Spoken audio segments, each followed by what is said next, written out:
समझदार होकर डिसीजन लीजिए और काम कीजिए, तब जाके आप अपने समय का सदुपयोग कर पाओगे।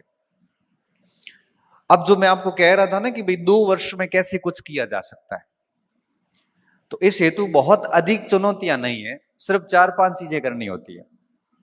सबसे पहली बात, सुबह से लेके रात जब आप सोते हो तब तक आपका पूरा शेड्यूल फिक्स होना चाहिए, किस समय क्या करना है। भाई मुझे सुबह, जैसे हम पढ़ते थे तो क्या था कि जैसे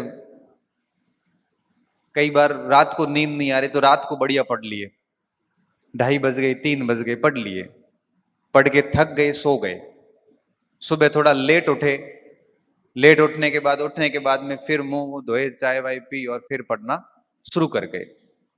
भूख लगी, खाना पीना नाश्ता कुछ जो जुगाड़ हुआ किया, नींद आ रही थी सो गए, उठे फिर पढ़ने लग गए। शाम के समय थोड़ा स्टेडियम घूम के आए, वापस आए, फिर पढ़ने लग गए। जिंदगी में कोई फालतू समस्याएं पड़ी हुई नहीं, किसी भी प्रकार का कोई ऐसे एडिक्शन नहीं, नशे नहीं, कोई भी बहुत बड़ा ग्रुप नहीं। 5-6 लोग जीवन में पहले भी थे और बेरोजगारी में भी थे, आज भी वही लोग हमारे साथ हैं। रिश्ते नाते खत्म कर दिए, कोई किसी का नहीं है। सबसे पहले प्रहार करते हैं ये लोग फेल होने के बाद। 5 या 6 लोग रखते हैं जो ये हौसला देते हैं कि कोई बात नहीं, हम कर लेंगे, तू टेंशन मत ले। और ईश्वर की दया से मेरे जितने भी दोस्त से सारे सारे बढ़िया जगहों पे सारे अधिकारी है। तो 5-6 लोगों का ग्रुप रखा, सुबह से शाम तक खुद को बिजी रखा, फालतू लफड़ों से दूर रखो और सिर्फ सरल जीवन जियो और सिर्फ काम पे ध्यान दो। आपके 2 ही मित्र होने चाहिए, किताबें, टेबल किताबें और खेल का मैदान। खेलने थोड़ा कूदने एक्टिविटी थोड़ा किया करो, भले किसी जगह जाके सड़क पे ही 2-5 किलोमीटर थोड़े घूम लिए 15-20 मिनट, क्योंकि कई बार थोड़ा घूमने से भी अच्छे विचार दिमाग में आते हैं। भाई 10 लोगों से बिना फालतू बात करने की बजाय 15 मिनट रोड पे टहलना ज्यादा अच्छा है। आज की तारीख में मैं बताऊं, मेरा कोई सर्वे नहीं है, लेकिन 100 में से 90% लोग आपको भटकाने वाले और नेगेटिव टाइप के लोग हैं। आपने कह दिया ना कि मैं प्रोफेसर की तैयारी कर रहा हूं, तो सीधा यही कहेगा कि प्रोफेसर छोड़, 4th ग्रेड की भर्ती आई हुई। अरे भाई, टच कर गई ना बात, ये सबके साथ हुआ है। अरे 2 साल से हिस्ट्री पढ़ रहे हैं, तरीके से पढ़ रहे हैं, सर आपके नोट्स पढ़ लिए, 5-5 बार टेस्ट दिया है, अब सर डर लग रहा है। तो डर लगने के बाद वो अपने साथियों के पास जाता हो कि 52,000 ज्यादा बढ़िया है। कहाँ प्रोफेसर, कहाँ 4th ग्रेड, इतना गेट पे आया हुआ क्यों भाई रास्ता बदल रहा है, वो भी उसके कहने पे जो खुद संघर्ष कर रहा है। भाई अवशेष बच जाए, उससे पहले जो शेष है उसको विशेष करिए। बाद में अवशेष ही बचने, बाद में कुछ नहीं होना, अभी एनर्जी आप में। अरे बड़े प्रोफेसर की शानदार तैयारी चल रही थी, उस समय किसी ने दिमाग में बात डाल दी 4th ग्रेड, अब वो दिमाग में बैठा 4th ग्रेड। अगर आप इस तरह से अपने पास में ऐसे लोग रखेंगे तो निश्चित तौर पे वो आपको कभी अच्छी तैयारी करने नहीं देंगे। वो हमेशा फिर आप जैसे ही कुछ अच्छा करने की कोशिश करोगे पास में आके बैठ जाएगा, बहुत औंजो काम है, कंपटीशन बहुत टफ है। 20 जनों को तो मैं जानता हूं जो बहुत इंटेलिजेंट है, 19 ही पोस्ट है।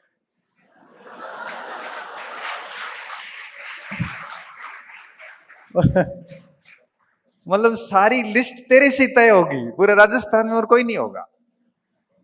और इतना झूठ व्यक्ति इतना कॉन्फिडेंस से बोलता है, आपको लगता है कि दुनिया में इससे सच्चा व्यक्ति कोई नहीं, बहुत गंभीर आदमी है, और आप उसके ऊपर जबरदस्त तरीके से भरोसा करते हैं और आप अपना डायरेक्शन चेंज कर देते हैं। इसलिए कहता हूं कि ऐसे लोगों के साथ रहने की बजाय अकेले रहो, वो ज्यादा बेहतर है। अकेले रहोगे तो बढ़िया कर पाओगे, नहीं तो ऐसा व्यक्ति रखो जो आपसे 20 हो, 18 नहीं हो। उनके साथ रहोगे तो हमेशा लगेगा कि मुझे इनसे ये सीखना है, मुझे अब इनसे ये सीखना है, अब ये चीजें मुझे मुझे इनसे और सीखनी है।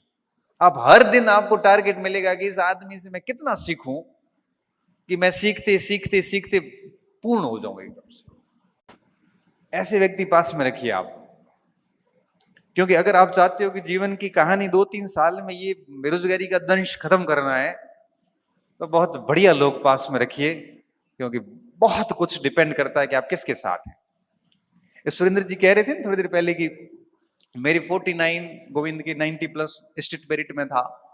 बहुत सही बात है, बहुत ब्रिलियंट स्टूडेंट रहा है। और मैं, मेरे परिवार में सबसे कमजोर स्टूडेंट है, मेरा रियल छोटा भाई है, ऐसा में ऐसी बात नहीं, 8 साल छोटा है। और मेरे घर में भी किसी को डाउट नहीं था इसको लेके कि भाई इतना इंटेलिजेंट है तो अपना काम कहीं ना कहीं बढ़िया कर लेगा। मेरे साथ समस्या ये थी कि मैं 5-7 बार पढ़ता हूं तब जाके एक चीज याद होती, मन ही मन में सोचता हूं कि बाबर का बेटा हुमायूं था, बाबर का बेटा हुमायूं, तब जाके मेरे को बाबर का बेटा हुमायूं था याद रहता। नहीं रहता, सच में नहीं रहता था। बहुत बहुत बिलो द एवरेज स्टूडेंट रहा हूं मैं। और ऐसा नहीं था कि कोई रोल आवारा, ऐसी आदतें भी गलत नहीं थी, उसके बावजूद भी खूब मेहनत करने के बाद में परसेंटेज नहीं बने, क्योंकि औसत बुद्धि का स्टूडेंट था। लेकिन जब मैं गांव से जब बाड़मेर आया, तो बाड़मेर आने के बाद में क्या होता है, मैं कितना सौभाग्यशाली व्यक्ति हूं, क्योंकि भगवान क्या है कि सबको कुछ न कुछ खूबी के साथ कमी भी देता है, और कमी के साथ खूबी भी देता है, सब देता है। बहुत ब्रिलियंट है, वो अधिक समय बैठ नहीं सकता, उसके अंदर से ऐसी हालत खराब होती, उठ के चला जाएगा। बहुत कमजोर है, वो बैठता बहुत है, उसको याद थोड़ा कम होता है। ये दोनों में बराबर चीजें दी हुई है। अब मैं जब शहर आया, तो शहर आने के बाद में देखो मुझे संयोग से कितने अच्छे लोग मिलते हैं, यूं ही अनायास ही मिल जाते हैं स्टेडियम में, पार्क में। और धीरे धीरे धीरे मेरा एक अलग ग्रुप बनता है। और सारा ग्रुप कौन, जो यूपीएससी दे रहा है, कोई असिस्टेंट कमांडेंट दे रहा है, कोई कमांड डिफेंस सर्विस दे रहा है, कोई सिविल सर्विस दे रहा है। मेरे लिए सारा नया, फराटेदार इंग्लिश बोल रहे हैं, हिंदी में वैश्विक मुद्दों पर डिस्कस चल रहा है। सब अपने अपने रजिस्टर, बिल्कुल फॉर्मल ड्रेस में, क्योंकि कई तो लगे हुए थे ऑलरेडी, इंटरव्यू की ड्रेस पहने हुए, शानदार। मैंने कहा क्या व्यक्तित्व है ये। पहले दिन देखा रघुनाथ बिश्नोई को, देखा, मैंने कहा क्या लड़का है ये, इतनी तो शानदार बात रखता है, इंग्लिश में भी हिंदी में भी, उतनी बढ़िया ड्रेसिंग सेंस, बिल्कुल लूज टॉक नहीं, टू द पॉइंट बोलना, कोई फालतू की बात नहीं। हर दिन सोचता था यार इसका कुछ परसेंटेज भी बन जाऊं ना तो अपना जीवन सेट है।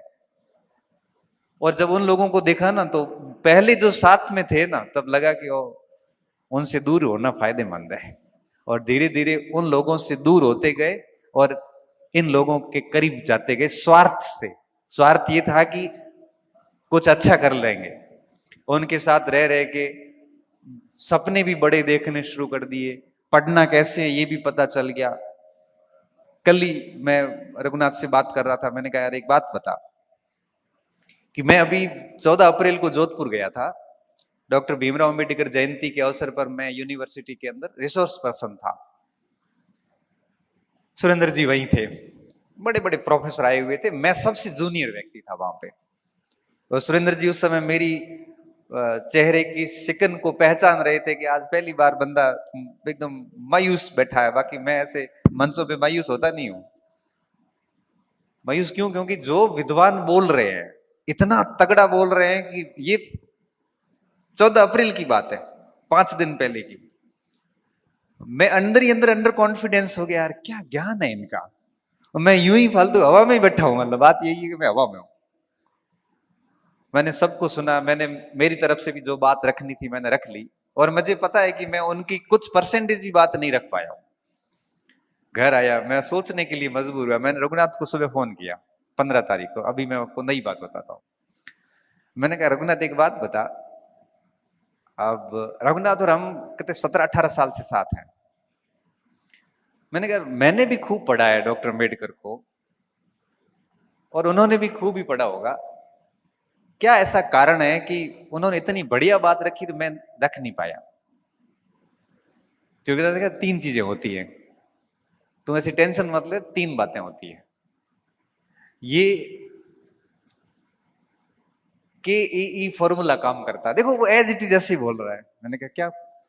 तो मैं समझाता हूं तुझे। सबसे पहले नॉलेज गेन करना पड़ता है। के अब बेटा तेरा नॉलेज है 12 साल का, उनका नॉलेज है 40 साल का, ज्यादा किसके पास है? उनके पास। दूसरी बात, ए एनालिसिस। तूने एनालिसिस कितना किया है? 5 साल। वो एनालिसिस कर रहे हैं 30 साल से। और तीसरा, एक्सपीरियंस। तेरे पास कितना है? मैं पहला ही है। उनके पास 50 सेमिनार का होगा। नॉलेज, एनालिसिस एंड एक्सपीरियंस, तीनों में ही वो बेहतर है। और ये तीनों चीजें तेरे में आई तो भी शानदार बात रखेगा। और ऐसे मंचों पे मैं उनसे अधिक अच्छी बात रख सकता हूं। क्यों? क्योंकि इस फील्ड का नॉलेज भी मुझे अधिक है, इस फील्ड का एनालिसिस भी मेरा तगड़ा है, और एक्सपीरियंस भी उनसे अधिक है।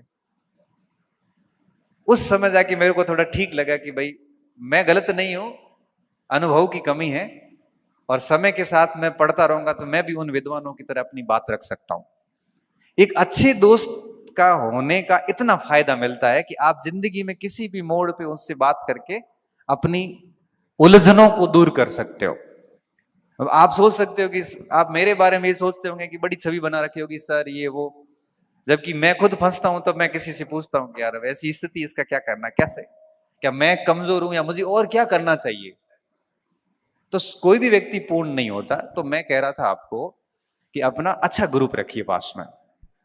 और अच्छा ग्रुप कब बनता है? जब आप अच्छे व्यक्ति के साथ में कोई मिलता है तो उससे जुड़ जाए, और बुरे व्यक्ति को धीरे धीरे दूर करते हैं। देखते ही देखते आप बहुत अच्छा ग्रुप अपने आसपास पाओगे। तो पहली बात मैंने आपको ये बताई कि आप दिमाग में बिठा दीजिए कि आपके पास में बहुत कम समय है, 3-4 साल का ही। और दूसरी बात, अपने आसपास कौन सा घेरा है, आज ही इस पे मंथन करना शुरू कर देना।